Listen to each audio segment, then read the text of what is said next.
And welcome to the Writer's Life, the place where you get the sight, sound, smells, taste of my particular writer's life, and where you get the truth about the writer's life. Um, Subscribe if you haven't already.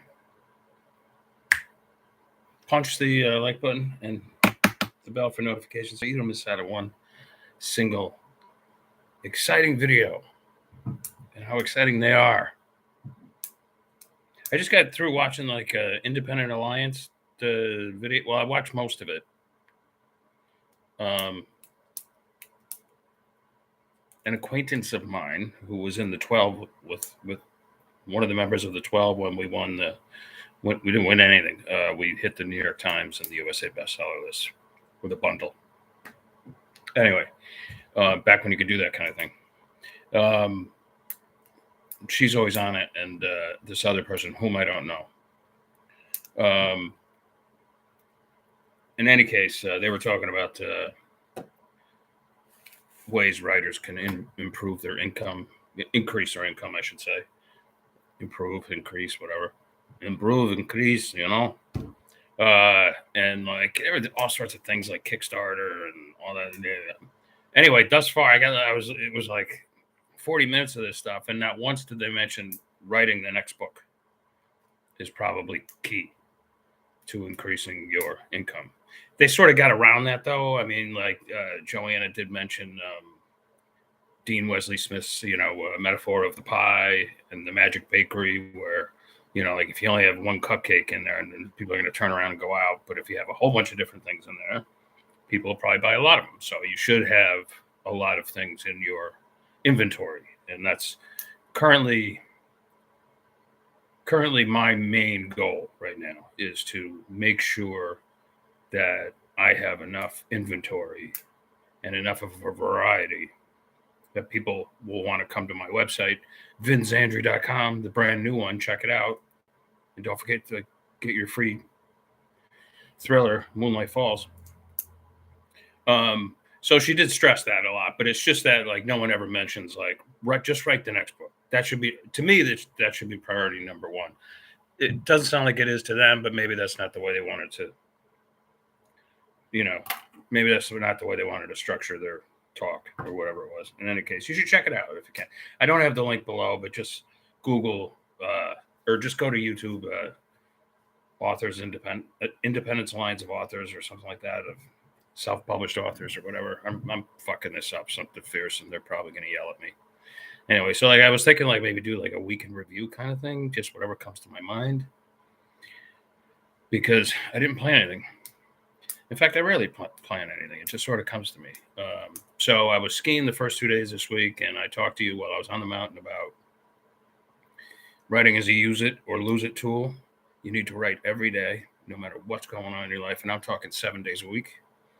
Even if it's your fucking birthday, you need to be writing. Even if it's your wife's birthday and she's pissed at you, then all the more reason to write. Such an asshole, aren't I? And I spoke to you about, I forget what else I talked about on the mountain. Anyway, there were similar things.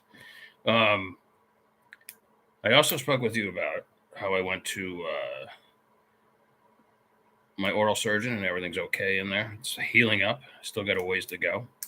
But I spoke with you about how I'm just going to come out and say it. Thomas and Mercer is playing hardball with my last two books with them. And, they're like, despite the money you've made for us, like in selling hundreds of thousands of books for them, we're not going to release the rights to your books unless you pay what you owe, on the advances, whatever's left over, what hasn't been earned out on the advances. And I'm like, keep them, because I already have like 115 books in print, or 125 books. I don't know what it is at this point. I'm going to do at least 30 this year. Like first of all, they've had to stick up their ass about me ever since I won the Thriller Award, when they were so convinced Dugoni was going to win it, right? Remember I told you how they put me at the kids table and not at like the adult table, and when I won, they were like, anyway, it was hilarious. And then they were probably like, it's just a fluke. And then it won the Shamus Award, the PWA Shamus Award, Private Eye Writers of America Shamus Award, in the same category, Best Original Paperback. So there you go. Up yours. You got to tell it the way it is. You got to tell it the way it is. Too many people in this writing community suck up. The publishers, the agents, the bookstore owners. I don't. I run my own show. And doesn't that Thriller Award look great right there? Doesn't that Shamus Award look great right there? Doesn't that plaque that Thomas Mercer awarded me for selling 100,000 copies of The Remains look good sitting there? Doesn't this Kindle First thing for commemorating moving over 225,000 copies of Everything Burns? Doesn't that look good right there? And still they want to play fucking hardball. You know, give me a fucking break. Like how many millions they take in and they're just going to bust my balls. You know what? Keep them. Keep them. You're not going to get a dime out of me. And if you don't want to, if you don't want to publicize them, and if you don't want to promote them in order to earn out those advances, well, that's on you. And you're just doing it to be a dick. Simple as that. Anyway, it's Friday. Just schedule another couple trips. Looks like I'm going back to Egypt in May. I got to get my, what do I got? Oh, geez. I almost lost 10 euros. I got to get my visa. I got to hit up Jordan too.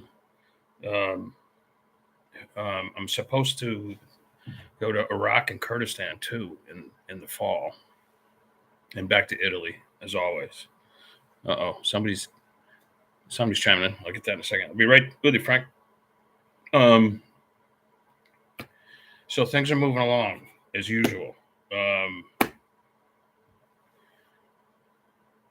got a couple of. This week. Well, this week I didn't put in the work out as much as I would because I kind of fucked off, skiing and stuff for a couple of days. I feel like I deserved it. But I'll be right back at it. And I've had a bunch of business stuff to deal with, like doctors and getting my taxes ready because I got to see the fucking tax person on Monday. That's always a drag. So I'm going to lose like half a Monday. And I got to go to BJ's with Mom to do some grocery shopping next week. So how about that?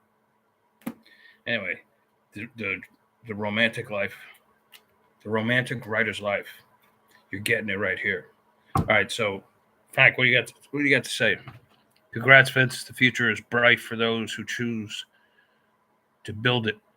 I'm working hard to build my body of work. Keep building your own thing. Absolutely. And then he's got like that's exactly what I'm doing. I urge you to check out my new website. I urge you. I think I'm the only author who has a movie theater. And I'm building it and building it and building it. And basically, I'm taking YouTube video, old noir movies off of YouTube, and cutting and pasting them on my movie theater. But it's cool because it's like, if you don't want to have to like search all over the place for certain old, film noir and stuff like that, just go to my website and like they'll be right there for you. Some old action adventure as well. There's a documentary in there on the old pulp writers. Starring Otto Penzler, the owner of the Mysterious Bookshop. Every time I see him, I say Otto Parts, and he's just kind of like, "Can you not call me that?" Makes me laugh. You put your socks on same way I do, Otto. What else we got? Frank. I have to check it out. I'm writing a lot on the pulp writers on Substack. Awesome. All right, Frank, I got to check that out. What's your handle on Substack, Frank? Just Frank. See that? The Pulp Fictioneer. I told you I was going to look at that at one point, and I didn't. But look at me. I'm writing it down right now. This is how much I pay attention to my peeps. The Pulp Fictioneer. All right. If you ever want to do a Q&A with me for that, let me know. I'd love to talk Pulp Fiction with you, Frank.